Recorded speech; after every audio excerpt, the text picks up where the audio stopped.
in our field. But that mortgage, those credit cards are calling. How can we help out this family in need when we have our own debt to deal with? And so we miss out on the blessing of generosity. God made us, God created us to be generous, to help each other out. And we feel a sense of fulfillment. If you talk to anyone who has helped somebody else out, you feel a sense of fulfillment when you're able to be generous to others. But if we're struggling just barely to stay afloat ourselves, how can we? Proverbs 22:7. The rich rule over the poor. The borrower is slave of the lender. So what do we do about it? Sure, the principle of spending only what you've got is a good one, but there's some here that are already in debt and feel like it's up, barely breathing. What about them? What can they do? I started off by saying, with discipline and hard work and focus, the people can experience the freedom of a debtless existence. Crown Financial Ministry is a very well-known Christian financial ministry. They have what's called a roadmap to financial freedom. That roadmap starts with eliminating debt. Credit cards have got to go first. Then consumer debt, the car payments, the truck payments, the boats, the appliances, the electronics. Then finally the mortgage. And that's like step 4 of 6 to become debt-free. Financially free. They say start with the smallest debt with the highest interest rate.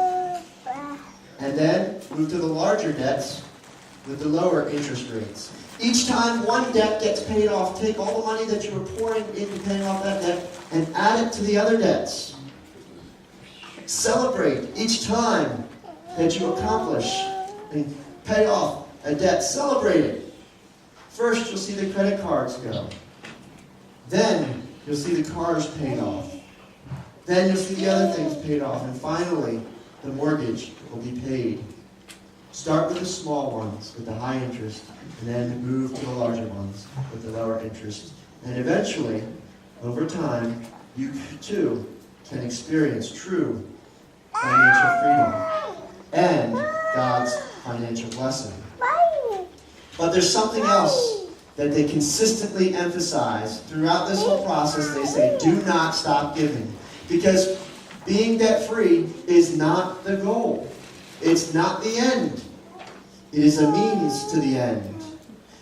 They say, and they're right, that throughout the work towards becoming debt-free, we have to continue giving.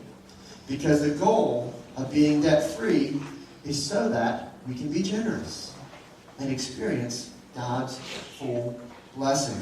Never get these goals mixed up. It's very easy to focus on getting debt-free, but if we don't practice generosity throughout the course of that, we will lose sight of the end goal, which is honoring God with our finances. Through generous giving to the needy, through giving to the ministry of God, through giving to missions, through generosity, God will fulfill us. But the way to be generous, the way that we will be able to be generous, is by living debt-free, so that we can be more generous. It's honoring God with our finances. I was listening to Crown Financial Ministry a couple weeks ago, and they have a daily broadcast on the radio. And they told a story about a man. He was a simple man. He worked hard. He was a hard-working guy. Never got paid more than $10 an hour his whole life. He was nearing retirement when he shocked his community. Nobody really knew him that well. He was kind of just there. But he shocked his community when he made a $1 million donation to the local college. True story. Never having earned more than $10 an hour. People had to know, how did you do this? Where did you get this money? And he said, very simply, I never spent more than I had. I always lived within my means. And any extra that I had, I saved. Simple principle. Live within our means. Don't spend it if we don't have it. Save the rest. Give the rest. That's how we Learn to be generous. You may never be a $10 an hour millionaire. But if you live by these principles, I believe that God will bless you so that you can be a blessing to others. What a blessing it will be to be free financially. What a blessing to be free and to be living debt-free so that we can live generously. Will you pray with me? Father, you have given us principles in your word to live by, and we thank you for this. Teach us to honor you with everything that we have. We pray in Jesus' name.